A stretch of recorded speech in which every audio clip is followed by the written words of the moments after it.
کریں.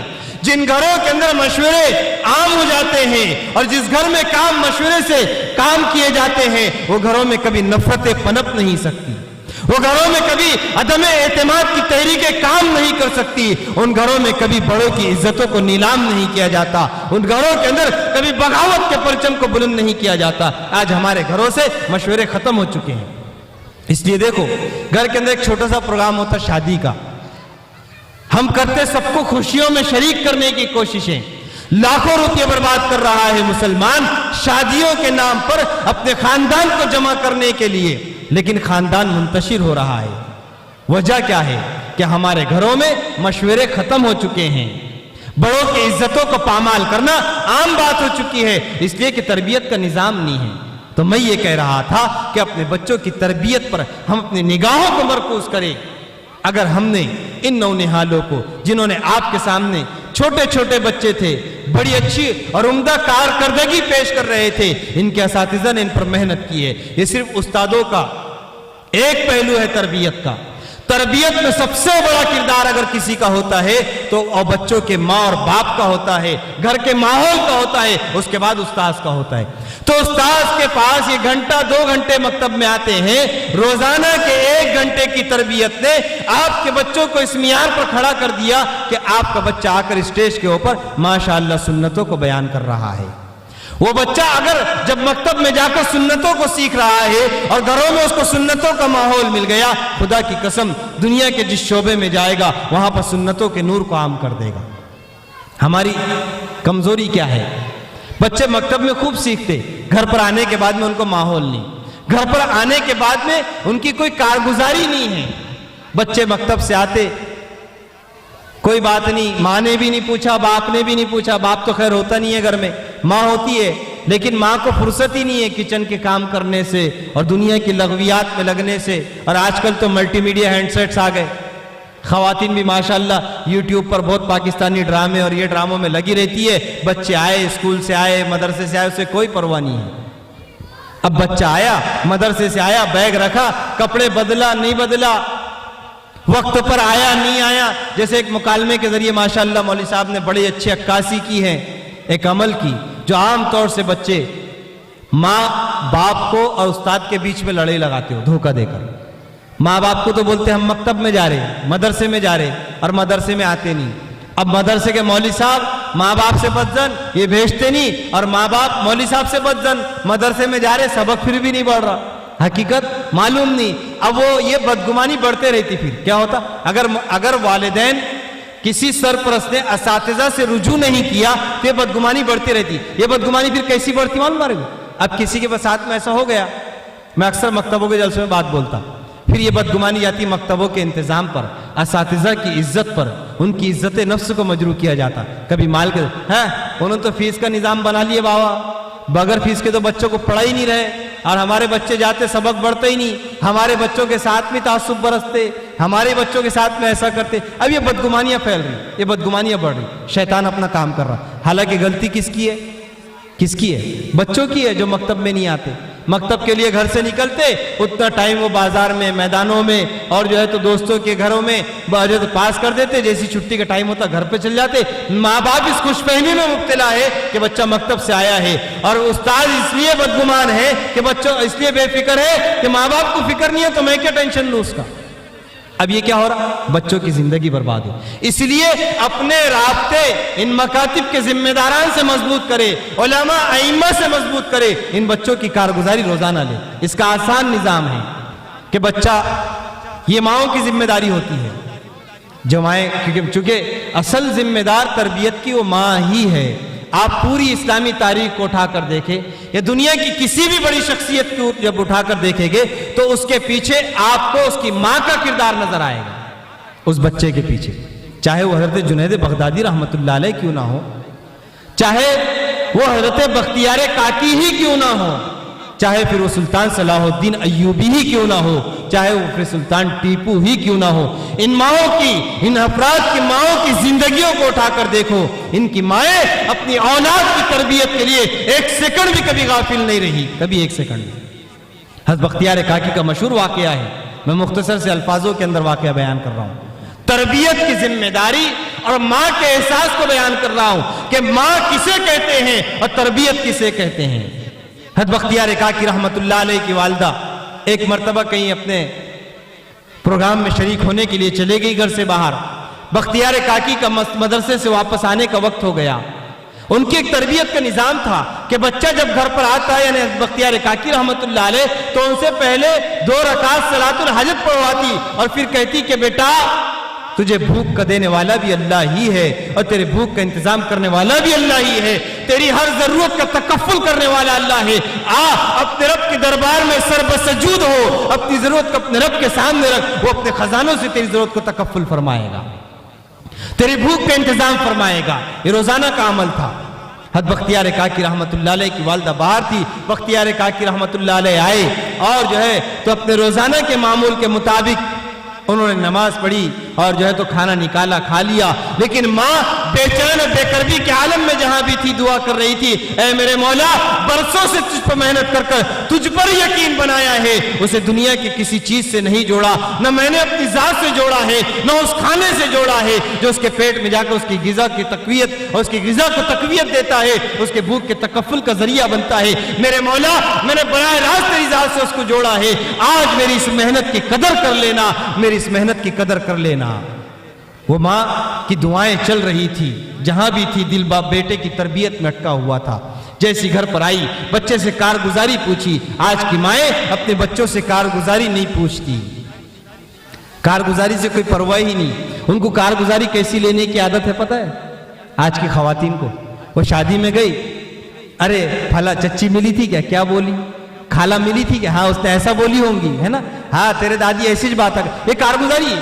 یہ ہمارے عورتوں کا مزاج بنا ہوا ہے، یہ صرف اپنے ارنی کی بات نہیں ہے، یہ صرف ہندوستان کی بات نہیں ہے، یہ پورے عالم کی بات ہے اور ہر سماج ہر قوم کی یہ بات ہے۔ عورتوں کا مزاج بن گیا، جب ان کو صحیح چیز نہیں ملے گی تو وہ چیز لے گے جو ان کے پاس میں ہے، تو یہ مزاج بنا۔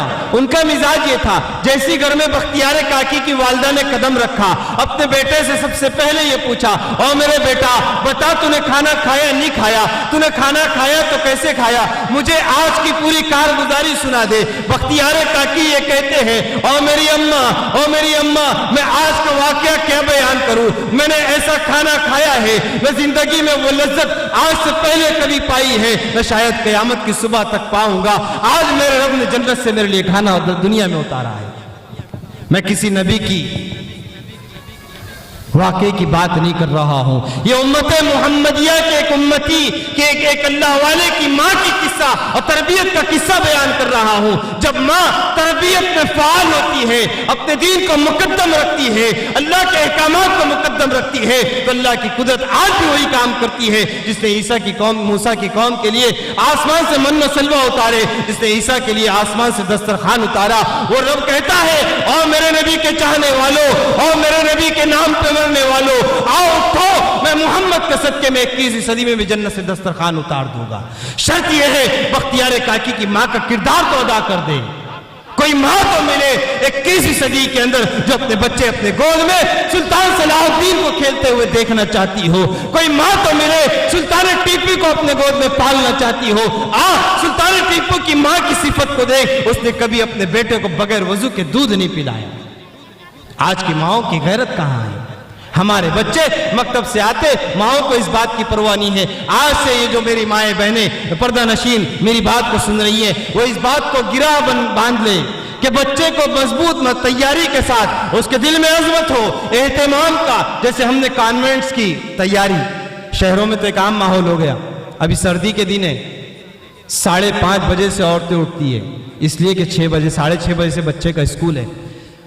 5:30 بجے سردی کے اندر اٹھ کر بچوں کو اٹھانا، ان کو نہلانا، ان کو لباس پہنانا، ان کے لیے گرم اور تازہ کھانے کے ساتھ میں ڈبوں کو تیار کرنا، ان کے بیگ کو سجانا، ان کو لباس پہنانا، ان کو موزے پہنانا، ان کو جوتے پہنانا، اپنے عمل سے بچے کو یہ دنیاوی تعلیم کی عظمت اس کے دلوں میں پیوست کر رہی ہے۔ وہ دنیا طلبی کے اندر اور دنیا کے بڑے عہدوں کو دیکھنے کے اندر وہ اس بات سے بے بہرا ہے کہ میرا بچہ غیر محسوس طریقے سے دنیاوی تعلیم کی عظمت کو دل میں بسا رہا ہے اور اللہ کے دین کی عظمت کو پامال کر رہا ہے۔ اس کے ذہن میں یہ بات نہیں ہوتی مجھے فجر کی نماز پڑھنی ہے. اللہ ماشاءاللہ جو بہنیں دیندار ہے، دعوت کے کام سے ان کا یہ جو ہے تو الحاق ہے، گھروں میں تعلیم ہوتی ہے، یا پھر اللہ والوں کی علماء کی ان کے گھروں میں آمد و رفت ہوتی ہے، ان کے خاندانوں میں علماء سے رابطہ ہوتا ہے، ان کے ماں باپ کے یہاں پر ان کا رابطہ علماء سے تھا، ان کے گھر میں شوہر کا تعلق ان کے علماء امام صاحب سے ہے، مسجدوں پر خرچ کرتے ہیں، مدرسوں پر خرچ کرتے ہیں، اس گھر کی خواتین تو فجر پڑھ لے گی، ورنہ امت کا ایک بڑا طبقہ وہ ہے جو فجر میں اٹھ کے بھی فجر کو برباد کر رہا ہے. اور ماں اٹھتی ہے اور غیر محسوس طریقے سے اس کے دل میں دنیا کی عظمتوں کو ڈال رہی ہے اور توقع کرتی ہے عظمت کی. ہم اٹھے، ہم اپنے مزاج کو تبدیل کریں. ہم اس کو اسی طرح سے جس انداز سے ہم کانوینٹ کا اہتمام کراتے ہیں، اسی انداز سے اگر مدرسے کا وقت اس کا 7 بجے سے شروع ہوتا ہے، آپ کو 6 بجے سے اس کے پیچھے لگنا ہے. بچے کو نہلانا دھلانا ہے، اس کو سفید عمدہ لباس پہنانا ہے، اس کو بیگ تیار کر کے دینا ہے، اور بچے کو 2 جملے ضرور کہنا ہے: میرے بیٹا، او میرے بیٹا، تو اس روئے زمین کی سب سے بڑی نعمت کو سیکھنے جا رہا ہے. بڑے ادب کے ساتھ جائیو، اپنے نگاہوں کو نیچے رکھیو، اور دل میں زبان پر ذکر ہو، استغفار ہو. مکتب میں جائے گا، سب سے پہلے استاد کو سلام کرنا، چپل کو سلیقے سے اتارنا، سلیقے سے لگانا، اور وہاں پر جا کر اپنی جو ہے تو کتاب، اپنے قاعدے کو اٹھا کر پہلے جو ہے تو چومنا، پھر اس قاعدے کو کھولنا. یہ ادب بچے کے دل میں ایمان کو مضبوط کرے گا. آج ماؤں سے یہ تربیت خالی ہو چکی ہے. ہماری مائیں تو مکتب کو بوجھ سمجھ رہی ہیں. یہ کیا لگا دیے حافظ صاحب نے، تو صبح صبح اٹھ کر جا رہے بھائی وہی پہن کے چل جا، بول دینا آج میلے ایڈریس دھوئی نہیں امی نے. اور بیگ کہاں ہے؟ تیرا بیگ دکھتا ہی نہیں، تو ادھر ادھر رکھ دیتا، جا بغیر بیگ کے چلے جا. کیا ہم نے کبھی کانوینٹ میں ایسا کیا ہے؟ ارے کانوینٹ تو چھوڑا، بھی ضلع پریشد میں بھی ایسا نہیں کر رہے ماں باپ. اس لیے کہ وہاں پر ان کو پتا ہے بچہ اسکول ڈگری کالج میں جائے گا، اچھے نمبرات سے پاس ہوگا تو ترقی ہوگی، لیکن اسے اس بات کا احساس نہیں ہے کہ اگر میں قرآن چھوڑ کر، خدا کی قسم اگر دنیا کے اندر ملینئر اور بلینئر بھی ہو گیا تو خدا کی قسم دنیا کی نعمتیں میرے لیے کافی نہیں ہیں. اگر میں نے قرآن کو سیکھ لیا، یہ دنیا اس کے سامنے، دنیا کی نعمتیں اس کے سامنے ہیچ ہے. کل پتا ہے حشر کے دن اللہ تعالیٰ اس قرآن کے سیکھنے والے کے ماں باپ کا اعزاز کیا کرے گا؟ ایسے تاج ان کو پہنائے جائے گے جو سورج سے زیادہ چمکدار ہوگے. آج ہمارے پاس سے آخرت کی نعمتیں اور اللہ کے انعامات اور اللہ کے وعدے اور محمد رسول اللہ کے زبانی جو ہم کو انعامات کے وعدے ملے، اس پر یقین نہیں رہا. تو ہماری مائیں اس بات کی خاص توجہ کرے کہ مدرسے میں بچے کو اہتمام کے ساتھ میں بھیجے. واپس آنے کے بعد اپنے 50 ضروری کام چھوڑ کر بچے سے سب سے پہلے اس کا استقبال کرے. ماشاءاللہ میرا بچہ، میری جان اور میرے جگر کا ٹکڑا، ارے کتنے بڑا کام کر کر تو آیا. آپ کے 2 جملے، آپ کے یہ 2 جملے اس کے زندگی کو سنوار دے گے، اس کے زندگی کا رخ تبدیل کر دے گے. اس کے دلوں میں جو عظمت ہے وہ بٹھائے گے. دنیا کی کوئی طاقت اس کے دل میں قرآن کی عظمت نہیں بٹھا سکتی. آپ کے 2 جملے، آپ نے اس کو بولا میرا بیٹا، میری بیٹی، ماشاءاللہ تو نے قرآن کا علم پڑھ کر آئی، ارے دنیا کی سب سے بڑی کتاب، اللہ کی سب سے بڑی نعمت، اور پیشانی کو بوسہ دے دو، اس کو گود میں اٹھا لو اور اس کو گود میں لے کر پوچھو میرے بیٹا آج کیا پڑھایا حافظ صاحب نے تم کو، سناؤ نا ہمیں. آپ کا بیٹا باغ ہو جائے گا، آپ کی بیٹی خوشیوں سے لبریز ہو جائے گی، اور پھر وہ آپ کو اور اس کے مدرسے کی ہر کارگزاری سنائے گی. پھر اس کے ساتھ میں دوستوں کا کیا رویہ ہے، استاد کا کیا رویہ ہے، قرآن کے پڑھنے کا انداز کیا ہے، پڑھانے کا انداز کیا ہے، اس کے دوستوں کا معیار کیا ہے. بچہ اپنے زبان میں آپ کو سنائے گا، آپ کو اس کی کارگزاری لینا ہے. کوئی چیز اگر ایسی لگے جو مدرسے کے لیے نقصان دہ ثابت ہو، اس کو فوراً اپنے محرم کے ذریعے مدرسے والوں کو مطلع کرنا ہے. اگر ہم نے اتنا کردار ادا کر دیا، خدا کی قسم یہ مکاتب پھر وہ کردار ادا کرے گے کہ آپ کی محلے کی مسجدیں امام بخاری پیدا کرے گی، اور دنیا کے اندر آپ دیکھیں گے ساری دنیا میں علوم عام ہوں گے. ساری دنیا میں علوم اسلامی، علوم دینیہ عام ہوتے چلے جائے گے، قرآن عام ہوتا چلے جائے گا. میرے بزرگوں، اللہ تعالیٰ نے، اللہ کے رسول صلی اللہ علیہ وسلم کی زندگی ہمارے لیے نمونہ ہے. آپ کی زندگی کے علاوہ ہمارے لیے کوئی چیز نمونہ نہیں ہے. آپ کے بعد اگر ہمارے لیے کوئی نمونہ ہو سکتا ہے وہ حضرات صحابہ کی زندگی ہے. صحابہ کے بعد ہمارے لیے کوئی نمونہ نہیں ہے. صحابہ کے بعد اگر کسی کا نمونہ ہمارے لیے ہو سکتا ہے وہ حضرات تابعین کی زندگی ہے، اور ان کی زندگیاں انہی اعمال کے ارد گرد گھومتی ہے. آج مجھے سب سے زیادہ معاشرے میں کسی چیز کی قلت کا احساس ہوتا ہے، وہ ماں باپ کی تربیت کا فقدان نظر آتا ہے. اس لیے آج کے اس جلسے سے جتنے ہم یہاں پر بیٹھے ہیں یہ تو اس بات کا تہیہ کر لے کہ انشاءاللہ ہم اپنی زندگی کو اللہ کے رسول صلی اللہ علیہ وسلم کے طریقوں کے مطابق گزاریں گے. آپ کے علاوہ ہمارے لیے کوئی طریقہ قابل قبول نہیں، آپ کے علاوہ کوئی طریقہ ہمیں محبوب نہیں، آپ کے علاوہ کوئی طریقہ ہمارے زندگی میں نہیں آ سکتا. جب اگر ہم نے یہ تہیہ کر لیا تو پھر ہمارا چلنا پھرنا اٹھنا بیٹھنا محمد رسول اللہ کے طریقوں کے مطابق ہوگا. خدا کی قسم آپ خاموش ملکوں سے گزرو گے، آپ خاموش ملکوں سے گزرو گے اور ملکوں کی سلطنتیں آپ کے قدموں میں ہوگی. سارے ملک ہدایت یافتہ ہوگے اور وہاں کی سلطنتیں آپ کے قدموں میں ہوگی. شرط یہ ہے آپ کو محمد رسول اللہ جیسا بننا ہے. اللہ کے رسول صلی اللہ علیہ وسلم نے حضرات صحابہ پر محنت کر کر صحابہ کو ایک بات بتلا دی تھی کہ میرا چلنا دیکھ لو، میرا چلنا دیکھ لو. جو میرے چلنے کے مطابق چلے گا اگر اس کے جسم پر 14 پیوند لگے ہوگے، خدا کی قسم دنیا کی سپر پاور طاقت اس کے پاس آئے گی، سر جھکا کر چابیاں اسے دے گی اور تخت شاہی اسے سونپ دے گی کہ دنیا میں حکمرانی کے لائق صرف تم ہو. حضرت عمر رضی اللہ تعالیٰ تاریخ ساز جملے کہے، عجیب جملے کہے، ابو عبیدہ بن جراح مجھے افسوس ہے کہ تم جیسا آدمی مجھے کہہ رہا ہے امیر المومنین نیا لباس زیادہ تن کر لو اس لیے کہ سپر پاور ملک کے پاس ہم جا رہے ہیں. مجھے افسوس ہے تم جملے کہہ رہے ہیں. ہم دنیا کی ذلیل ترین قوم تھی، اللہ نے اسلام کے ذریعے عزت دی ہے، اللہ نے اسلام کے ذریعے عزت دی ہے. میرے بزرگوں ہم دین کو 100% اپنی زندگی میں داخل کریں، اپنے گھر کی مستورات کو بھی ان کی تربیت ان کا مزاج ہم بنائیں. ہمارا بھی کیا ہو گیا، کیا بولنا بولے گا، میری گھر والی سنتی چنی، اب ہم سناتے ہی نہیں تو سنتے نہیں. اب جو چیزیں تم سنانا چاہتے وہ اس کے فائدے کی نہیں ہے اس لیے وہ سنتی نہیں. تم اس کو اس کے نفع کی چیز سنانا شروع کر دو، وہ کل سے تمہاری سننا شروع کر دے گی. سنانا کیا ہے، اس کو گھر کے احوال سناؤ، محمد رسول اللہ کے گھر کے رہنے کا، امہات المومنین کے ساتھ کے معاملات اس کے سامنے سناؤ، اس کو گھر میں فضائل کی تعلیم زندہ کرو، منتخب حدیث کی تعلیم شروع کرو، اور جو ہے تو صحابہ کے واقعات کو اپنے درمیان میں مذاکروں میں لے کر آؤ. پھر دیکھو آپ کے گھر کا ماحول کیسے تبدیل ہوتا ہے. جب آپ کے گھر میں آپ اور آپ کے گھر والے، آپ اور آپ کے گھر کی تمام مستورات اس ماحول پر آ جائے گے، آپ خود اپنے نظروں سے دیکھو گے کہ آپ کے گھروں میں رہنے والے بچے کیا عجیب صفات کے. ابھی 2-4 دن پہلے ایک واٹس ایپ پر ایک ویڈیو وائرل ہوا، میں بھی بہت متاثر ہوا اس کو دیکھ کر. ایک چھوٹی سی بچی ہے، شاید 4-5ویں کی ہوگی، وہ کوئی ایک اسٹیڈیم کے اندر جو اسکول کے گیمز چلتے نا، گیمز کئی لوگوں کے پاس تو آیا بھی ہوگا ویڈیو، ادھر گیمز چل رہے. وہ بچی ایک آڑ کے اندر پٹھا آتا کارٹون کھولی اس پر نماز پڑھ رہی. مجھے بڑی عجیب، یعنی اس کی گھر کی تربیت کا انداز تو دیکھو، جہاں پر بڑوں کو نمازوں کا ہوش نہیں رہتا، وہ 8 سال 10 سال کی بچی پابندی کے ساتھ اپنے جو ہے تو نماز ادا کر رہی ہے. یہ ماحول آج بھی ہو سکتا ہے، شرط یہ ہے کہ مجھ کو آپ کو دل پر لینے تو کریں گے. سب سے کون اپنے بچوں کے لیے اپنے گھر کے لیے ماحول بنائے گا.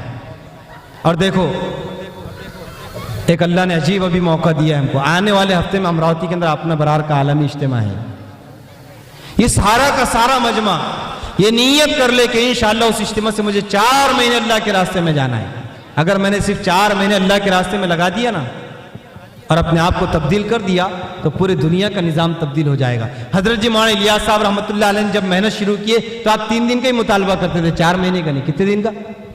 وہ 3 دن کی برکت تھی کہ آج امت 4 مہینے 5 مہینے 6 مہینے پر امت آ گئی. اللہ کا فضل و کرم ہے. تو اس اجتماع کے لیے اپنے گھر میں بھی ماحول بنائے، اپنے گھر کی مستورات کو بولے، روزے بھی رکھے، صدقہ بھی دے، دعاؤں کا بھی اہتمام کرے. ماشاءاللہ پورے برار کے اندر بہت ساری مستورات روزے رکھ رہی ہیں، صدقوں کا اہتمام چالو ہے.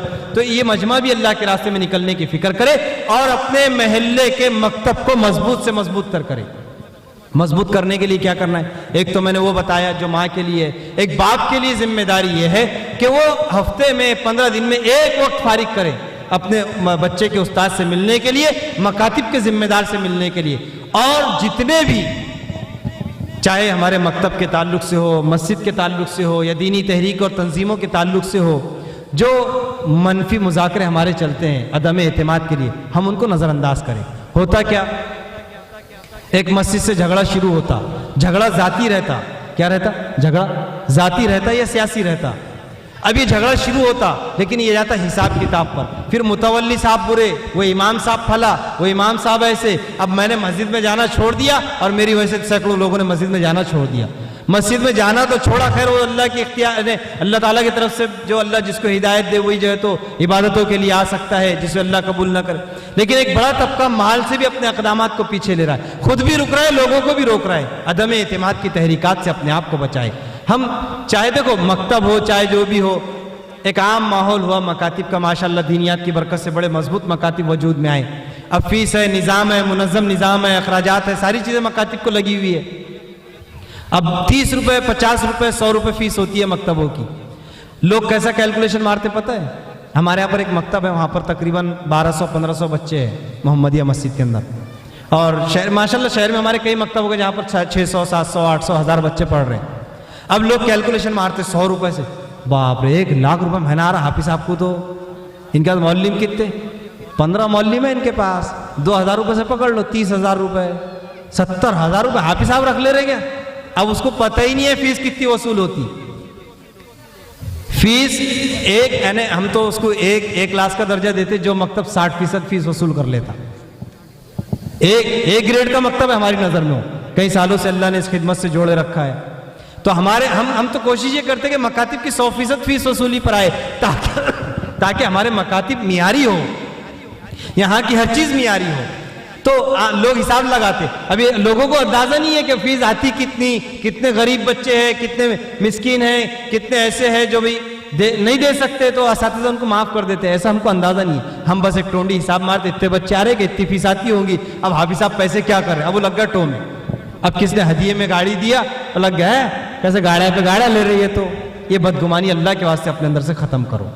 اگر کوئی کرتا ہے خدا کی قسم اللہ اس سے ایک پیسے کا حساب لے گا, ایک پیسے کا حساب لے گا. اور یہ دور تو اللہ نے ایسا لایا ہے کہ یہ ہاتھ برائی کر یہ ہاتھ اس کا بدلہ لے. یہ آنکھوں نے کئی لوگوں کو ایسا کرتے دیکھ لیا, برائی کرا جام بھرا, اللہ نے رہتی دنیا میں اس کو دکھا دیا جس کے ساتھ اس نے ظلم کیا. تو اللہ دکھلائے گا. جو معاملہ اللہ کے ذمے ہے اس کو اللہ کے ذمے چھوڑیں, جو معاملات اپنے ذمے ہیں اس کو اپنے ذمے اپنی ذمہ داری سمجھ کے پورے.